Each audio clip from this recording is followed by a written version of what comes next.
మానవత మేలుకు అంటే మేలుకుంటావా? నిద్రపోవటం లేదు మానవత, పడుకుని లేదు మానవత. ఇంకెక్కడి నుండి మేలుకుంటుంది? మనసు నుండి దూరమైపోయింది మానవత. సమాజానికి దూరంగా ఉంది మానవత. ఊరికే రమ్మంటే రాదు, పిలిస్తే పలకదు.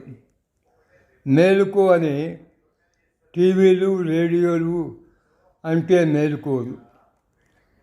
మానవత నిలవలేదు నేటి సమాజంలో.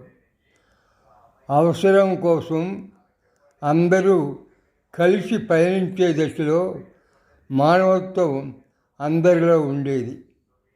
నేడు అవసరం కోసం ఒకరినొకరు దోచుకునే ఈ వ్యవస్థలో ఇంకెక్కడి మానవత?